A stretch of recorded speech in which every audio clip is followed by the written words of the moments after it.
De estos dos mandamientos depende la fe. De estos dos mandamientos depende la salvación. No, ¿por qué dices eso? ¿Por qué cambias la Biblia? ¿Por qué la tergiversas en nuestras propias narices? De esto depende la ley y los profetas. Sí, Señor. Tienes que cumplir la ley, esa que Jesús ha citado en el Decálogo, para que ames a Dios. Y esto Jesús lo dijo mucho: si guardáis mi palabra, me amáis. El que me ama, mi palabra, y a veces en plural, mis palabras o mis mandamientos, es el que me ama. Es el que me ama. ¿Por qué lo cambia?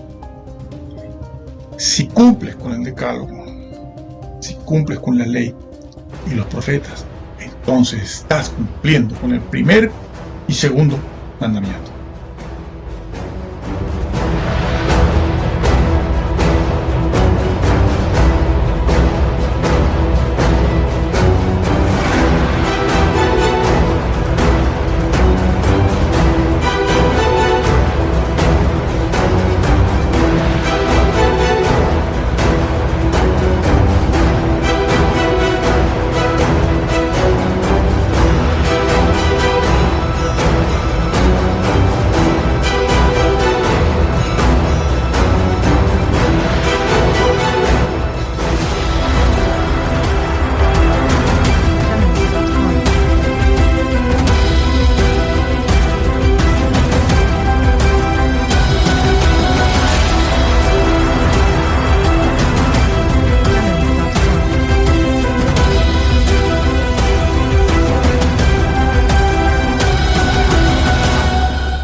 Bueno, lo leemos, ¿no?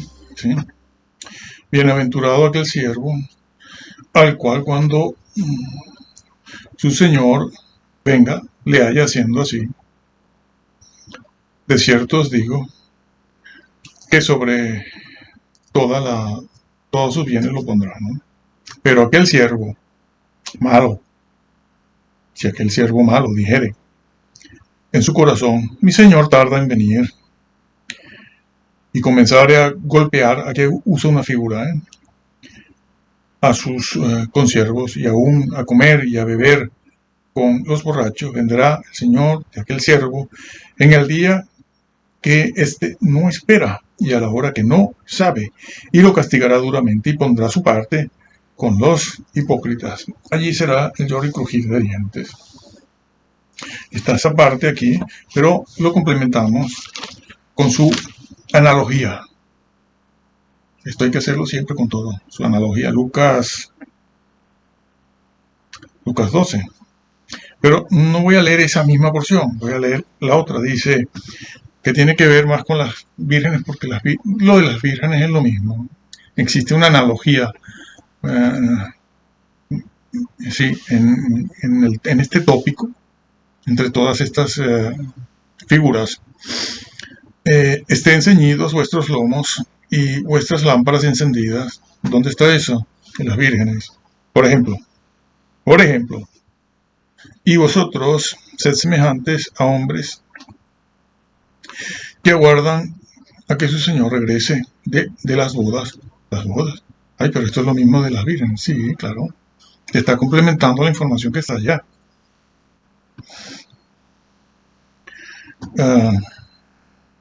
Que aguardan a que su señor regrese de las bodas, para que cuando llegue y llame, le abran enseguida. Bienaventurado aquellos siervos a los cuales su señor cuando venga halle velando. De cierto os digo que se ceñirá y hará que se sienten a la mesa y vendrá a servirles. Y aunque venga a la segunda vigilia, y aunque venga a la tercera, si los hallare haciendo así, bienaventurados son aquellos siervos. Pero sabed esto, que si supiese el padre de familia a qué hora el ladrón había de venir, velaría ciertamente y no dejaría minar la casa. De repente apareció este vocablo aquí, minar. De repente, ¿no? Sorpresivo, sí. Pero no ha dicho nada. ¿Esto qué es? Minar. Pero eso es lo que leímos allá en Mateo también. Lo leímos en Mateo hace un momento. Minar. ¿Qué es minar? Minar su casa, además. Bueno, antiguamente los ladrones solían arañar las paredes de una casa para entrar. Claro que eso hoy en día no se entiende y no se hace, porque nadie puede con las manitas, ni siquiera con una espátula o algún instrumento de albañil, ponerse a raspar los bloques, porque lo van a pillar en esa tarea, ¿no? Eso es muy difícil. Pero en aquella época era muy fácil, ¿no? Con un instrumento de albañil, incluso hasta con un cincel y martillo, la pared propia de una casa la podías empezar a arañar y entrabas, abrías un hueco. No. Claro que sí se hacía. A ver, el paralítico aquel que bajaron por el techo. ¿Cómo que lo bajaron por el techo? Porque abrieron el techo, señores. Era muy fácil abrirlo. Y lo bajaron por ahí porque en la casa donde estaba Jesús, la casa donde estaba hablando y predicando a Jesús, esa casa pues estaba llena de gente. ¿Y cómo entras tú con un señor acostado en una camilla? Ahí no hay paso, no puedes abrir. ¿Qué hicieron? Se fueron por arriba, arañaron el techo y entraron. Lo bajaron, por ahí lo bajaron. Tus pecados son perdonados. Eso fue lo primero. Y después, levántate y ve a tu casa. Bueno, minar significa eso, poco a poco. Dejar minar, un proceso, ya lo hemos explicado. Un proceso. Esto no es tan malo, me voy acercando, ¿no? Como Lot, que fue poniendo sus tiendas hacia Sodoma. No fue que se mudó, ese es otro error de ellos. Antes no era un error, ahora sí, están diciendo esas cosas, no se fue a vivir, no, él no se fue a vivir a Sodoma y Gomorra. Él no era tonto, él sabía lo que había allí. ¿Qué pasó? Que fue poco a poco, ¿no? Se puso a mitad de camino entre Sodoma y Abraham. ¿No? Pero bueno, pasó un tiempo y caramba, estoy solo aquí en este desierto, que no era desierto, donde él se fue una zona muy rica.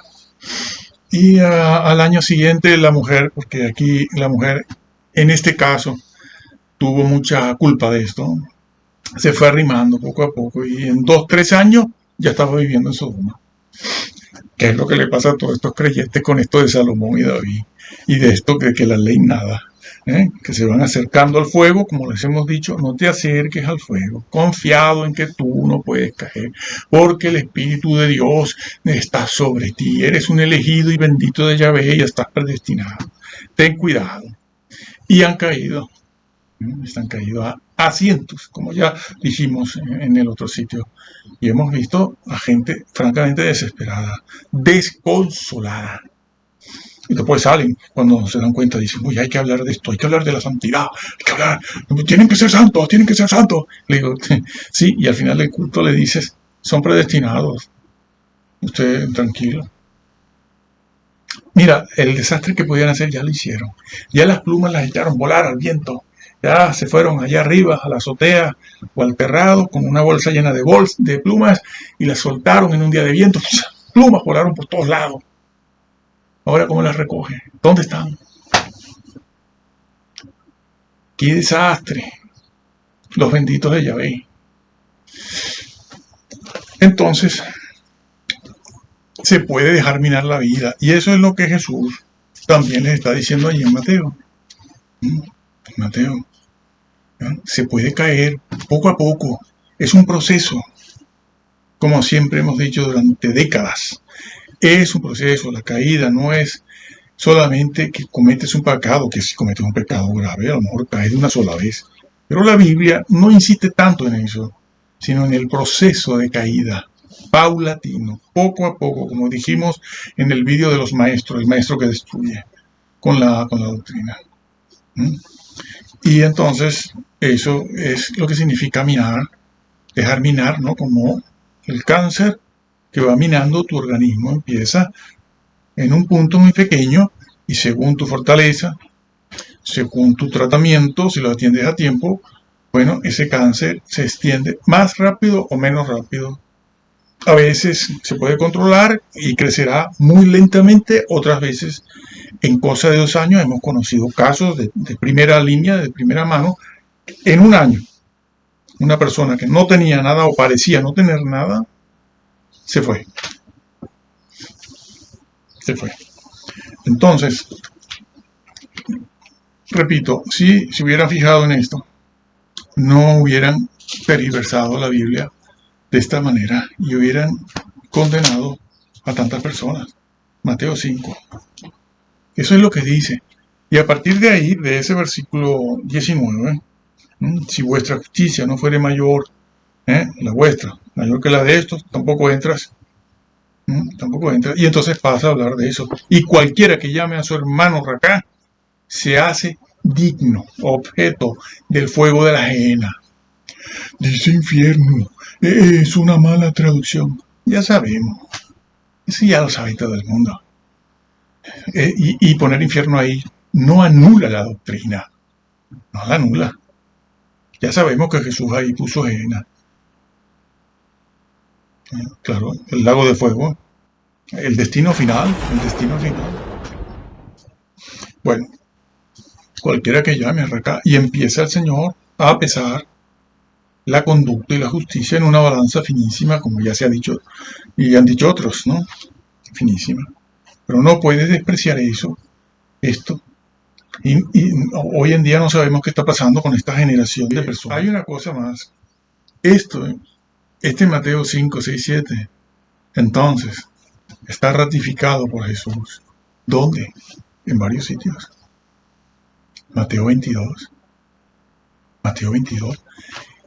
Ahí está la unidad de pensamiento de Jesús, la unidad de tema y la unidad de doctrina. ¿Dónde? Bueno, lo leemos. La unidad de doctrina Mateo 22, ya saben lo que es, ¿verdad? Lo citan mucho para decirle a las personas que no tienen amor. Mateo 22 dice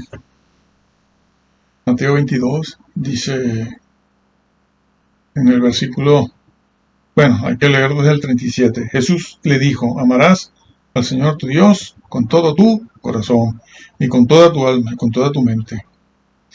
Eso es mucho más que la ley cívica y moral. Este es el primero y grande mandamiento, porque le habían preguntado ¿cuál es el primer mandamiento? Y Jesús empieza a responder. Y el segundo es semejante: amarás a tu prójimo como a ti mismo.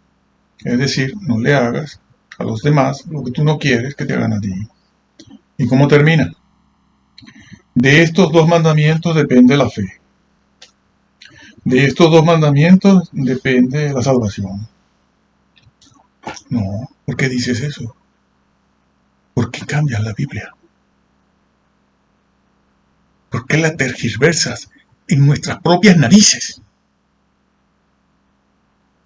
De esto depende la ley y los profetas. Sí, Señor. Tienes que cumplir la ley, esa que Jesús ha citado en el Decálogo, para que ames a Dios. Y esto Jesús lo dijo mucho: si guardáis mi palabra, me amáis. El que me ama, mi palabra, y a veces en plural, mis palabras, o mis mandamientos, es el que me ama.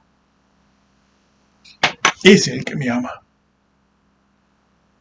¿Por qué lo cambia? Si cumples con el Decálogo, si cumples con la ley y los profetas, entonces estás cumpliendo con el primer y segundo mandamiento. ¿Y por qué los profetas? Porque la misión de los profetas fue una. No lo confundan con los sacerdotes y los levitas, porque por lo general el profeta era profeta, aunque hubieron algunos sacerdotes que fueron profetas, como el Bautista. De padre, Zacarías era sacerdote, pero su hijo, además de sacerdote, era profeta, pero ejerció como profeta, no como sacerdote. Entonces, ¿por qué profetas? Porque el profeta vivía separado, no aislado, pero separado de Israel. ¿Por qué? Por los pecados, claro. No se contagiaba. A él no lo minaban, moralmente no lo minaban. ¿Qué es lo que pasa con todas estas personas? Claro, sí. Como ya son salvas, pues, se meten en el mundo, saltan, bailan, tienen celebraciones. En esas celebraciones a veces hay droga y hay otras cositas que vienen después de la celebración.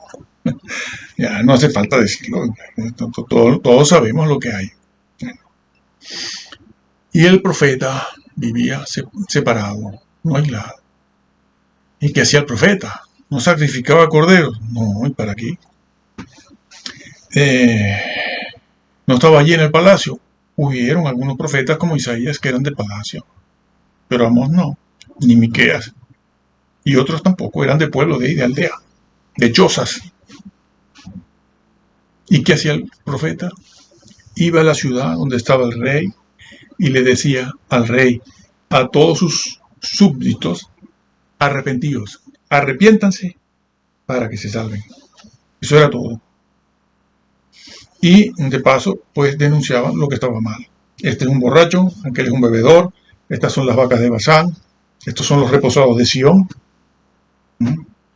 Estos son los que viven de las pobres victorias del pasado, como decíamos, como Miqueas, ¿no? Dice, el Señor quejándose, dice, estos son los que se la pasan recordando algunas supuestas victorias pasadas, miserias, para decir que son los benditos de Yahvé. Eso está, búscalo, sí. Creo que o es Amós o es Miqueas. Yo creo que es Amós. Es muy conocido de paso, ¿no? Y esa era la misión del profeta, llamando al arrepentimiento permanentemente. No hacían otra cosa.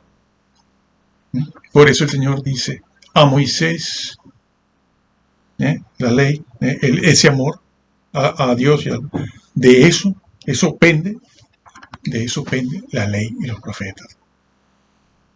Y le han enseñado que no. Pero si lo tienes clarísimo aquí, ¿Qué hace con ese versículo? Incluso hemos visto a este señor que falleció. Yo, la verdad, es que ya no sé qué decir.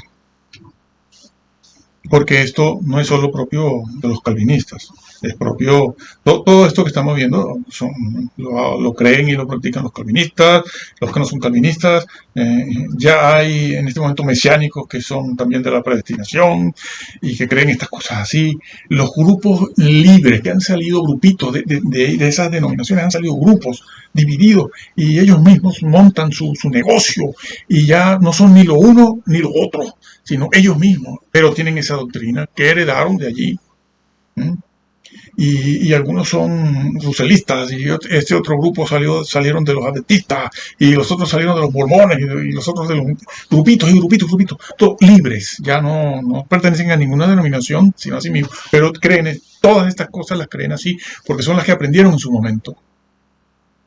Ya no tienen luz para verlo. Por eso digo yo, ya, la verdad, francamente, resulta que esta misma frase que Jesús está usando aquí, la usó en Lucas 16, cuando habló del rico Egulón, bueno, el rico y Lázaro.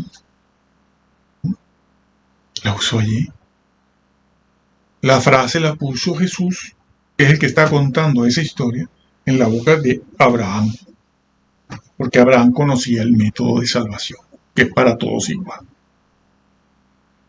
Aquí se ve que Jesús le aplica la ley y los profetas pues, a sus oyentes, a todos, a sus discípulos que forman parte de la iglesia, allí la antesala de la iglesia, y a todo el que le pregunte. Y eso de la ley, el primer mandamiento, no van a decir que es cosa de judíos también, que es lo que dicen. Pero es que eso del primer mandamiento, amar a Dios y al prójimo, no es cosa de judíos, es cosa del creyente, sea judío o no. Y Jesús la vincula a la ley, porque ese vocablo, pende, es nuestra palabra depender. Es esto, una cosa pende de la otra. ¿No? No tengo por aquí algo, las gafas estas, los lentes, mira, los lentes penden, ¿no? Cuelgan, sinónimo, entonces cuelgan. ¿Es eso? No es otra cosa. Cumple la ley. Y ahí estarás amando a Dios y estarás amando al prójimo. Y luego, en Lucas 16, ustedes conocen la historia, yo no la voy a narrar, no hace falta leerla. Una historia muy conocida y muy desvirtuada. Pero cuando el rico en el Hades, esa parte mala del Hades, le dice, envíame a Lázaro. No puede olvidarse de Lázaro, ¿no? Sí, mándamelo, dice, mándamelo. Deja a Lázaro tranquilo, hombre. Deja a Lázaro tranquilo. Ya bastante lo humillaste en la puerta de tu casa. Ahí está lo de la limosna, por cierto. Y entonces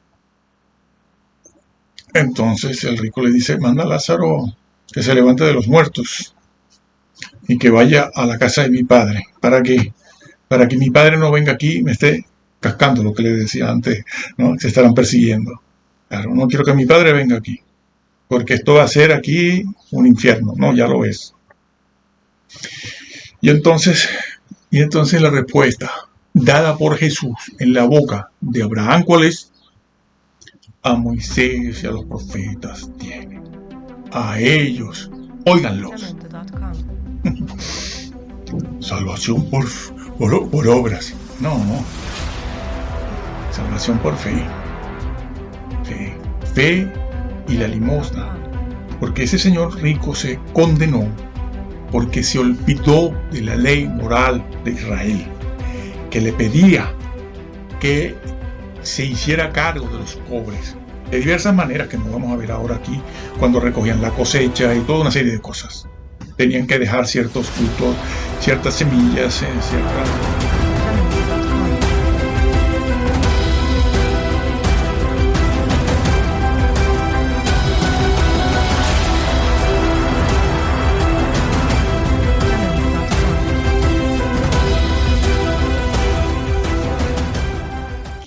menos mal, termino con esto, que el señor Erasmo, difamado como hicieron con Casiodoro, fue el que elaboró, el que compiló los manuscritos griegos, ¿no? Él empezó esa labor, él la empezó. Otros siguieron, Scrivener, Beza y, bueno, hoy en día Robertson. Entonces, él empezó esa labor, el señor Erasmo, pero él falleció con 69, 70 años. Y la labor de compilar, de buscar, de mejorar, de buscar manuscritos que reflejasen el original, que es una investigación que hay que estar preparadito para eso, porque no sirve hacer un cursito de griego solamente, de griego 1, griego 2, 3 y 4, ya, que es lo que hacen todos estos, que van poniendo canales y hablando de los manuscritos, lo que sí, lo que no es. Una pifia completa. No son especialistas ni gramáticos. No conocen el latín, no conocen el hebreo, y no conocen el arameo, y no conocen otras cosas. Bueno, entonces, bueno, así es lo que dicen. No necesito conocer. No, claro que lo necesitas. Por eso vas engañando, porque los demás saben menos que tú, pero por aquí no puedes pasar, porque te ponemos en evidencia rápido. Entonces, ¿qué pasa? Que, bueno, pasa eso. Que el señor Erasmo fue el que compiló los manuscritos griegos e incluyó eso que rechazaron. El libro a los hebreos, el señor Erasmo y compañía incluyeron Segunda de Pedro, Segunda y Tercera de Juan y también Apocalipsis. Bueno, que estaba incluido ya desde la primera edición, ¿no? Pero es por explicarlo. Lo incluyó, porque si esa labor de compilar los manuscritos griegos le hubiese tocado a estos otros dos señores, en nuestras Biblias no estarían esos libros, porque claro, los tuvieron que incluir porque el señor Erasmo se los dio. Pero ¿y si lo hubiesen tenido que hacer? La labor que hizo Erasmo lo hubieran tenido que hacer estos otros. Dicen, no, que ese manuscrito, el manuscrito que a los hebreos, eso es para los hebreos. Aquí no va eso. Eso no es de Pablo, no es teología de Pablo, que era el problema. Santiago no habla del Señor Jesús, Santiago no habla de la salvación, sino salvación justificada por las obras. No me interesa. Y hubieran quitado, a lo mejor, eso solo lo sabe Dios en su omnisciencia. Pero a lo mejor lo hubieran quitado, o alguno de ellos, si no los cuatro, algunos. El de Hebreo casi seguro. Y nos hubiéramos quedado sin saber la grandeza de Jesús, como ya les he explicado. Menos mal, Señor. Tenemos esos libros aquí y en el orden que debemos tenerlos. Más o menos. Así que eso ha sido así. Esa es la historia que está a la mano de todos ustedes. Se ponen a investigar, se meten en los libros de Google también, a ver los que hay allí. Algunos he visto yo. Y se enteran, se dan cuenta de cómo han sido las cosas. Por eso termino. Bueno, termino diciéndole, señores, eso de la ley y los profetas, que no hemos visto nada, sino una introducción, apenas, señores, eso se corresponde.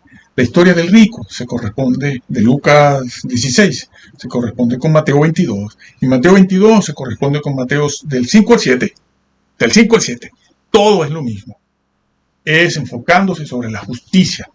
La justicia está basada en el decálogo, las normas, los preceptos y los testimonios del Señor Jesús, todos morales. Por eso ese señor rico, siendo judío, siendo una persona importante en el pueblo de Israel, siendo un hombre seguramente de sinagoga o de templo, se perdió. ¿Por qué? Porque usted tuvo un solo, aunque fuese esa sola persona llamada Lázaro, usted la hubiese acogido, usted hoy no estaría donde está. Pero claro, era un bendito de Yahvé porque era rico, que es lo que piensan todos estos, ¿no? Se sientan un poquito bien y al entrar en los templos tengan una alfombra roja y un piano de cola, dicen, no, esto es el cielo, Dios está aquí. Sí. Y claro, este señor rico pensaba eso también, porque eso es propio de la naturaleza, la estructura mental del hombre, que es una estructura caída, ¿no? Deforme, y por intuición propia, ya por nacimiento, cree eso, creemos todos eso, que si me va bien, soy un bendito de Yahvé. Claro.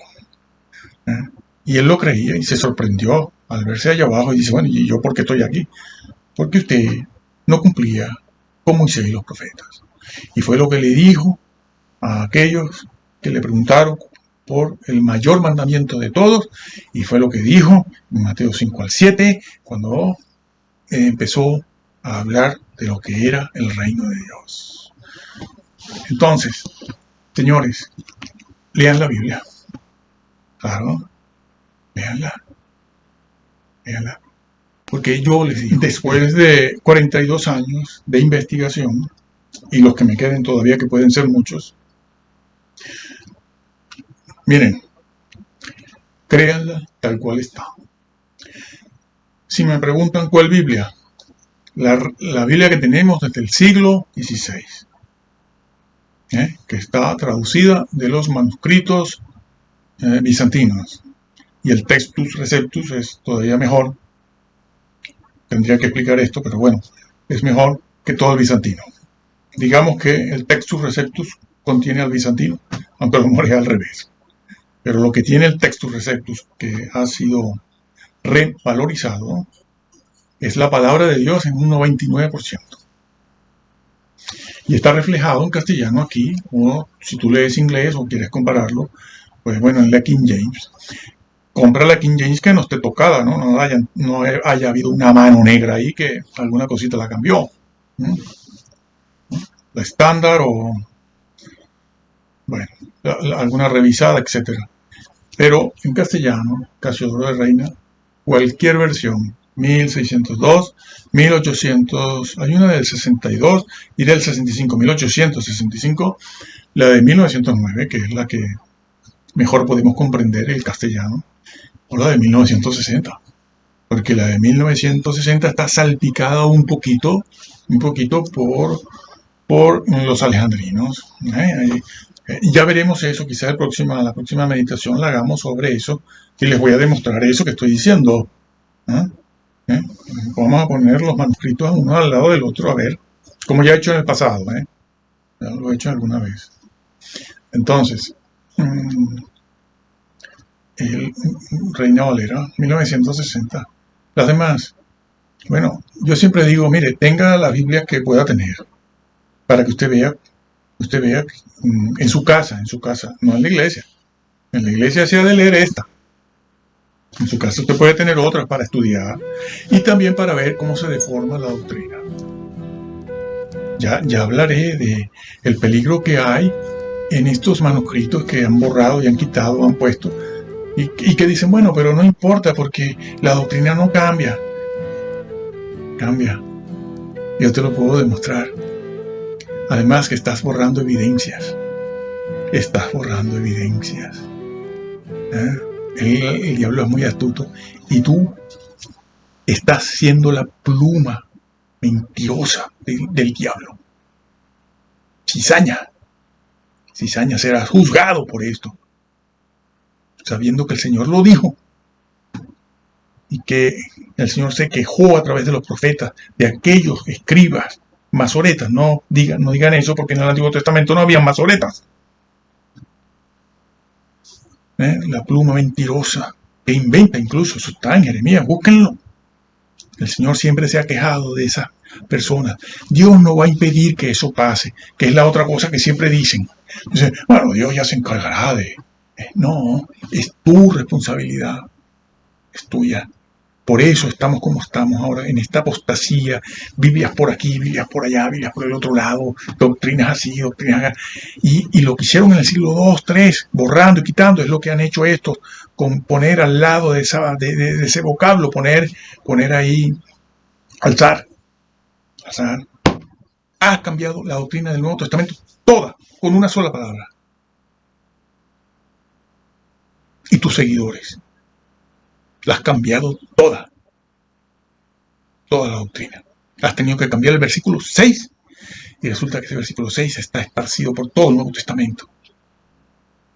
Y si tú cambias ese versículo el significado en el Nuevo Testamento, tienes que cambiarme también aquello a lo que esos versículos en otras páginas de la Biblia, tienes que cambiar a lo que esos versículos se refieren.